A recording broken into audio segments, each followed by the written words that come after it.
Satu masa kehidupan dijalankan menuruti fitrah, bagaimana diberikan oleh Allah Ta'ala. Ekonomi berjalan dengan sangat baik didasarkan pada aturan yang memang dikehendaki oleh Allah Ta'ala, yaitu emas dan perak. Dan sekarang kita hidup di dalam satu model kehidupan yang tidak menjalankan itu, dan itu berarti bahwa kita hidup melawan fitrah. Dan semua yang melawan kita pada satu titik pasti akan hancur, akan musnah. Karena dan ini akan saya jelaskan bagaimana proses perubahan model kehidupan itu, jadi model kehidupan fitrah yang kemudian menjadi model kehidupan yang dikonstruksi melalui satu sistem buatan manusia, dan itu berarti bukan fitrah. Jadi fitrah adalah apa yang diputuskan, ditetapkan oleh Allah Ta'ala melalui hukum-hukum sunatullahnya, dan itu yang sudah diubah menjadi sistem yang karena kita hidup di bawah satu sistem yang buatan manusia, karena manusia ini adalah sebenarnya kalau dalam bahasa Al-Quran kan mufasar, orang-orang yang selalu membuat korupsi di dunia ini, membuat kerusakan. Maka tidak mungkin kehidupan itu bisa diatur melalui aturan-aturan yang dibuat oleh manusia sendiri, yang kita sebut sebagai humanisme. Jadi sebetulnya yang paling basic mendasar adalah perubahan di mana manusia yang semula taat kepada Tuhan kemudian ingkar dan mengubah kehidupannya mengikuti kemauannya sendiri, yang disebut sebagai humanisme, yang didasarkan pada rasionalisme. Dan itu dimulai dari abad ke-17, abad ke-16, yang kita sebut sebagai Maisarah. Kita bukan pengamat sejarah, kita bukan observer, tapi kita adalah pelaku. Dan kita akan create sejarah itu. Karena itu sejujurnya ada solusi pada masa kini dan masa depan. Nah, saya ingin memulai dari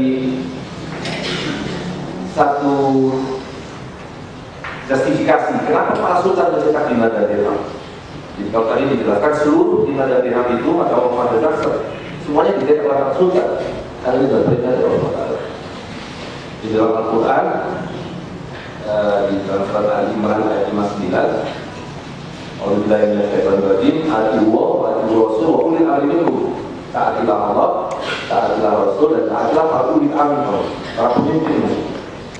Dan Imam Qurtubi menjelaskan bahwa makna dari ayat ini, tugas dan kewenangan pertama kalau ada 7 hal yang harus ditaati oleh masyarakat kepada para pemimpinnya. Yang pertama adalah dalam hal mencetak dinar dan dirham, mencetak mata uang emas dan perak. Karena tanpa uang emas dan perak, maka kehidupan fitrah, muamalah tidak bisa dijalankan. Yang kedua adalah menjaga takaran dan timbangan. Takaran dan timbangan itu tidak boleh dikurangi, dan itu harus dijaga oleh para sultan, oleh para ulil amri. Yang kedua adalah dalam hal keputusan-keputusan hukum dalam kehidupan. Yang ketiga adalah sholat Jumat di masjid-masjid jami itu di bawah otorasi para sultan. Karena itu khutbah Jumat selalu disebutkan atas nama para sultan. Yang berikutnya adalah dalam menetapkan bulan-bulan Hijriah. Jadi kalau sekarang ini kenapa ribut puasanya hari ini atau besok, lebaran hari ini atau besok? Karena tidak ada ulil amri yang ditaati. Dan yang terakhir adalah memimpin jihad pada saat diperlukan dan membagikan bonus. Nah, jadi mandat untuk mencetak dinar dirham itu adalah dari Allah Ta'ala yang diberikan pada orang-orang yang dipilihnya untuk menjadi para pemimpin. Nah, kenapa dinar dan dirham? Kenapa emas dan perak? Lagi-lagi karena Allah Subhanahu wa Ta'ala menciptakan seluruh kehidupan ini dengan hak. Jadi kenapa Allah Subhanahu wa Ta'ala menciptakan pohon? Jadi ketika Nabi Adam diciptakan, kan diprotes oleh iblis, malaikat. Lalu Allah Subhanahu wa Ta'ala mengatakan, kalau kamu memang mengerti, coba kamu berikan kehidupan ini. Dalam Al-Quran dikatakan alamal adama asma'ul kullaha. Allah SWT mengajarkan nama-nama kepada Nabi Adam. Diajarkan ini pohon, ini ikan, ini air, ini emas, ini perak. Dan dibalik semua nama-nama itu ada makna. Jadi ketika disebutkan pohon, maka ada makna tertentu pohon itu yang kita pahami sebagai pohon. begitu juga emas dan perak. Nah dalam Al-Quran dan ketika malaikat ditanya, mereka tidak bisa menjawab, mereka tidak bisa menjawab karena yang diajari dengan ada. Artinya kita manusia diberikan bekal untuk hidup sesuai dengan apa yang diajarkan oleh Tuhan. Nah kata emas itu disebutkan 12 kali oleh kita dengan berbagai istilah yang berbeda. Kata perak itu 10 kali. Nah setiap kali Allah SWT bicara tentang emas, Allah SWT selalu bicara sebagai keduanya adalah harta. Di dalam satu ayat disebutkan diberikan kesenangan tubuh syahwat pada manusia terhadap harta, terhadap anak-anak, terhadap perempuan, dan hartanya spesifik disebut ternak, sawah ladang, emas dan perak. Jadi Allah SWT menciptakan emas dan perak sebagai harta. Dan kalau kita lihat setiap kali emas disebut, maka itu memberikan konotasi pada harta yang nilainya besar. Sedangkan ketika perak disebut selalu berkonotasi pada harta yang dijual, itu hanya dijual beberapa dirham saja karena dia agak mudah yang murah. Tapi kalau seluruh yang berkaitan dengan nilai besar besar, maka dia akan menuju pada emas. Nah yang ketiga, ada ketegasan dari Rasulullah dalam Al-Quran bahwa emas dan perak satu sebagai harta, dua sebagai harta yang nilai besar dan kecil, dan ketiga sebagai harta yang harus beredar, harta yang harus ditransaksikan. Jadi dalam surat At-Taubah disebutkan beritahukan pada orang-orang yang menyimpan emas dan perak dan tidak mentransaksikannya, tidak mengedarkannya, azab yang pedih. Yauma yurma 'ala fi nari jahannam fatuqwa bahu wa dunuhu wa dunuhu. Nanti dia neraka ketika semua dibakar, emas dan perak yang disimpan-simpan itu akan dibakar dan disetrikakan di bahu wa dunuhu wa dunuhu, pada muka mereka, punggung mereka, dan perut mereka. Dan Nabi mengajarkan kepada kita haram hukumnya menggunakan emas untuk apapun kecuali dispensasi diberikan kepada kaum perempuan. Kaum perempuan dibolehkan menggunakan emas selain sebagai alat tukar, yaitu sebagai perhiasan dan tidak perlu dizakati. Kaum pria alat hukumnya menggunakan emas untuk apapun, untuk cangkir, untuk gelas. Dulu banyak orang membuat rapot dari emas, itu tidak boleh. Gitu. Nah itu menunjukkan bahwa emas dan perak memang diciptakan sebagai alat tukar. Nah persoalannya adalah kita lihat tadi secara historis semua dulu dibuatkan itu. Jadi apa yang ada di kantong masyarakat, oleh emas dan oleh perak. Sekarang kita buka kantong bapak apa isinya? Kertas. Pertanyaannya kemana emas dan peraknya? Gitu. Dan Allah SWT sudah memfikrahkan itu sebagai uang. Nah, tadi kita mesti memahami perubahan sistem mata uang ini yang sekaligus juga perubahan sistem politik. Nah, jadi kalau kita lihat sistem kehidupan itu berubah dari kehidupan fitrah yang ditopang oleh dua pilar, yaitu finance dan politik.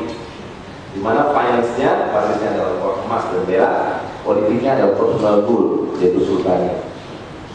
Yang dibuktikan bahwa semua sultan atau bukan semua sultan, sebagian besar sultan mencetak dirham.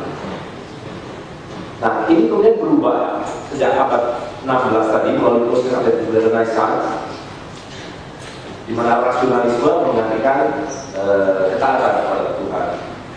Nah berubahlah sistem politik, dua pilarnya berubah, sistem ekonominya juga berubah dari emas menjadi kertas, dan sistem politiknya berubah dari personal rule menjadi sistem rule yang kita kenal sekarang ini dengan nation state, negara bangsa. Nah, tapi negara bangsa ini malah fitrah, karena itu adalah proses kolaps. Jadi kita berbuat atau tidak berbuat sesuatu, sistem di mana kita hidup sekarang ini adalah proses kolaps. Lihat apa yang terjadi di Eropa ini, apa yang terjadi di Amerika ini. Satu persatu mengalami kebangkrutan, dimulai dari financial pilarnya dulu. Begitu sistem finansialnya kolaps, sistem politiknya akan kolaps. Nah, model yang bisa menggantikannya adalah the opposite, yang pernah ada dan berjalan jauh lebih lama. Karena sistem demokrasi dengan nation state ini baru 200-300 tahun. Sedangkan personal rule itu sudah ribuan tahun. Nah, jadi ketika ini kolaps, maka kita harus menyiapkan model alternatifnya, itu sultannya. Dan itu ditandai dengan kembalinya mata uang emas dan perak. Nah, jadi saya akan jelaskan sekarang secara ada panjang lebar. Jadi pada waktu masa emas dan perak berlaku, maka jual beli apapun dilakukan dengan emas dan perak, dan itu artinya transaksi berlaku secara adil. kambing, melepaskan kambingnya, dan dia terima 1 koin emas. Harta dikali harta, ya, ikut. Nah, tapi kemudian muncullah pada mula-mulanya itu para pandai emas mengatakan bahwa emas itu repot, tidak aman, berat. Titipkan kepada saya. Dititipkan pada orang itu, dan orang itu mengeluarkan kwitansi bahwa si A menitip uang emas 1 koin. Namanya macam-macam, ada dinar, ada solidus, ada dukat, ada dolar, ini semua terbuat dari emas. Nah, lalu mereka bilang, jadi kalau orang mau belanja, kwitansinya kembalikan dulu, emasnya diambil, baru dipakai buat jual beli. Nah, lama-lama mereka bilang, udah pakai saja kwitansi saya itu, beritahu bahwa kwitansinya bisa dilaku karena emasnya dari saya. Maka orang bisa diyakinkan. Akhirnya, tidak, saya mau beli saudara, ini kwitansinya, emasnya dari situlah, dia aja sendiri. Nah, itu lama-lama mulai diterima. Nah, kemudian si pandai emas ini tahu karena kwitansinya laku, dia bisa bikin kwitansi satu lagi, ya kan? Dan ditawarkan pada orang kamu nggak punya uang, mau beli rumah, ada lisensi utang, kwitansi saya laku, ada emasnya. Orang terima, sampai dia tahu bahwa dia dari 1 koin yang dititipkan pada dia bisa mencetak 13 kwitansi. Baru secara alamiah pemilik koinnya datang, ambil. Nah, inilah yang sekarang dipakai oleh banking system, jadi apa yang disebut sebagai capital adequacy ratio 8%. Jadi itu tidak ada ilmunya, itu berdasarkan pengalaman rentenir awal itu membuktikan bahwa 1 modal cukup untuk berputar 20 kali, 12 kali, lebih 20 kali, bahkan pernah dibeli sampai 50 kali. Ketika capital adequacy ratio-nya dibuat dari 2%. Nah, lalu lama-lama